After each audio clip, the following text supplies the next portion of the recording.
노인 냄새 99%, 여기만 씻으면 싹 사라집니다. 나이 때문이 아닙니다. 안녕하십니까? 오늘도 찾아와 주셔서 감사합니다. 오늘은 조금 조심스러운 이야기를 드리려 합니다. 그러나 꼭 드려야 할 이야기입니다. 혹시 이런 말 들어보셨습니까? 가족 중 누군가가 집에 들어오면서 이런 말을 했을 수도 있습니다. 어르신 냄새가 나? 집에 들어오면 퀴퀴해. 직접 들으셨다면 많이 속상하셨을 겁니다. 직접 못 들으셨어도 혹시 그런 말이 나올까 봐 마음 한켠이 신경 쓰이신 분도 계실 겁니다. 저는 오늘 그 분들께 말씀드리고 싶습니다. 그 냄새 나이 때문이 아닙니다. 매일 샤워하시는데도 냄새가 남아있다면, 아무리 씻어도 개운하지 않다면 오늘 이 영상이 그 답이 될 겁니다. 오늘 말씀드릴 이 한 부위만 제대로 관리해도 냄새는 확연히 줄어듭니다. 끝까지 함께 해주십시오. 노인 냄새의 진짜 원인, 먼저 이것부터 알고 계셔야 합니다. 소위 노인 냄새라고 하는 것, 그 냄새의 정체가 무엇인지 아십니까? 과학적으로 밝혀진 원인 물질이 있습니다. 이름이 조금 어렵습니다. E-NONN-RE-NONENAL, 이 물질이 바로 그 냄새의 주범입니다. 일본 연구진이 처음 규명했습니다. 40대 이후부터 피부에서 이 물질이 증가하기 시작합니다. 나이가 들수록 더 많아집니다. 그런데 왜 생기는 걸까요? 우리 피부에는 피지가 있습니다. 피지는 피부를 보호하는 자연스러운 물질입니다. 그런데 나이가 들면 피지 속 지방산 성분이 변합니다. 그리고 그 지방산이 공기와 만나 산화됩니다. 산화된 지방산이 바로 E-NONNR로 바뀌는 겁니다. 풀이나 오래된 기름 냄새와 비슷한 그 냄새, 그것이 E-NONNR의 냄새입니다. 핵심은 여기에 있습니다. 나이가 드는 것은 막을 수 없습니다. 하지만 산화를 늦추는 것은 가능합니다. 그리고 산화된 피지를 제때 씻어내는 것도 가능합니다. 냄새의 문제는 나이가 아닙니다. 산화입니다. 그리고 관리입니다. 99%가 놓치는 바로 그 부위. 자, 이제 핵심입니다. E-NONNR이 가장 많이 쌓이는 곳, 씻는다고 생각하지만 사실 제대로 씻기지 않는 곳, 귀 뒤와 목 뒤입니다. 거기도요? 하시는 분 계십니까? 그렇습니다. 바로 거기입니다. 왜 이 부위입니까? 귀 뒤에는 피지선이 많습니다. 피지가 많이 분비된다는 뜻입니다. 머리카락에서 내려오는 기름기도 이 부위로 모입니다. 하루 종일 베개와 맞닿는 자리이기도 합니다. 목 뒤도 마찬가지입니다. 머리카락이 목 뒤를 덮습니다. 통풍이 안 됩니다. 땀과 피지가 쌓입니다. 그런데 대부분 이렇게 하십니다. 머리는 감습니다. 몸도 씻습니다. 그런데 귀 뒤와 목 뒤는 그냥 물이 흘러가는 것으로 끝냅니다. 비누 거품을 내어 직접 문지르지 않습니다. 씻은 것 같지만 씻긴 것이 아닙니다. 연구에 따르면 이 귀 뒤와 목 뒤 부위에서 E-NONNR 농도가 다른 부위에 비해 현저히 높게 측정됩니다. 냄새의 진원지가 바로 여기입니다. 매일 샤워해도 냄새가 사라지지 않는 이유가 여기 있습니다. 제대로 씻는 방법 5단계. 방법은 어렵지 않습니다. 오늘 저녁 샤워하실 때 바로 하실 수 있습니다. 1단계, 미지근한 물로 충분히 적시십시오. 뜨거운 물은 안 됩니다. 뜨거운 물은 피부 장벽을 손상시킵니다. 피부가 건조해지고 오히려 피지 분비가 더 활발해질 수 있습니다. 미지근한 물 체온보다 약간 높은 온도, 그 물로 귀 뒤와 목 뒤를 충분히 적셔주십시오. 최소 10초 이상. 2단계, 거품을 충분히 내십시오. 비누든 바디워시든 상관없습니다. 손에 거품을 충분히 내십시오. 거품이 많아야 피지를 제대로 녹여낼 수 있습니다. 3단계 손끝으로 20초 이상 문지르십시오. 2단계가 가장 중요합니다. 손가락 끝을 이용하십시오. 귀 뒤 접히는 부분, 귀와 두피가 만나는 경계선, 목 뒤 머리카락 아래 부분, 이 세 곳을 손끝으로 꼼꼼하게 문지르십시오. 시계를 보지 않아도 됩니다.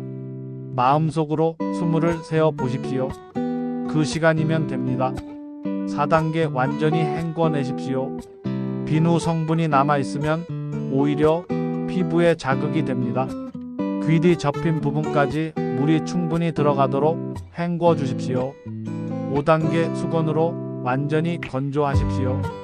2단계를 놓치시는 분이 많습니다. 물기가 남아있으면 다시 세균이 번식합니다. 세균이 피지와 만나면 다시 산화가 일어납니다. 수건으로 귀 뒤와 목 뒤를 꼭꼭 눌러 닦아주십시오. 여기서 팁 하나 드리겠습니다. 머리를 드라이기로 말리실 때 마지막에 드라이기 약통을 귀 뒤와 목 뒤에 510초 데워주십시오. 수건으로 닦는 것보다 훨씬 완전하게 건조됩니다.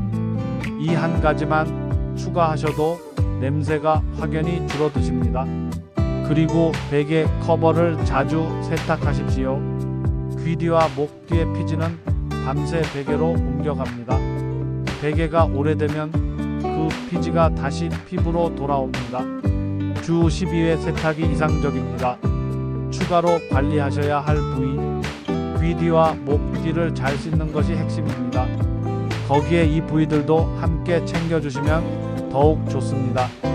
목주름 사이, 목에 주름이 있으신 분들, 그 주름 사이에 피지와 각질이 쌓입니다. 씻을 때 목을 살짝 뒤로 젖혀 주름을 펴고 닦아주십시오.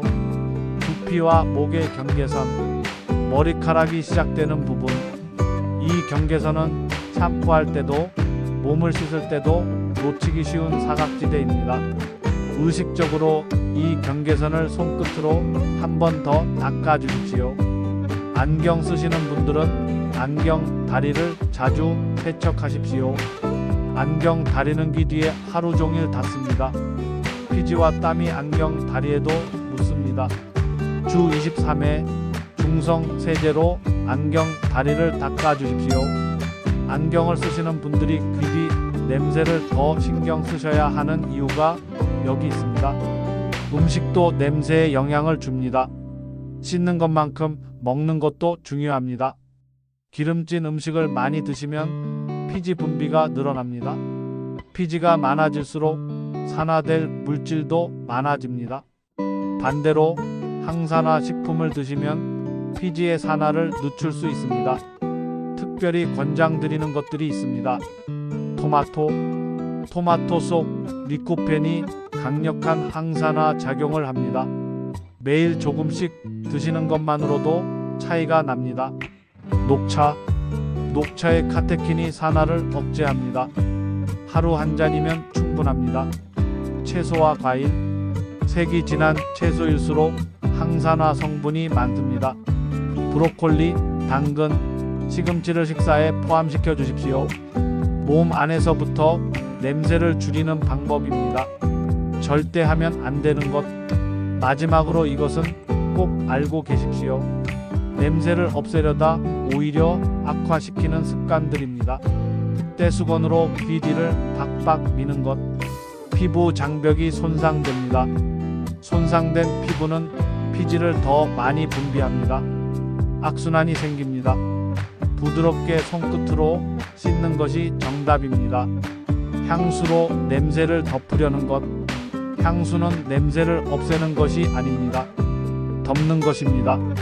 두 가지 냄새가 섞이면 더 불쾌한 냄새가 날 수 있습니다. 근본 원인을 없애야 합니다. 향수는 깨끗한 몸에 쓸 때 비로소 향기로워집니다. 뜨거운 물로 씻는 것. 아까도 말씀드렸지만 한 번 더 강조드립니다.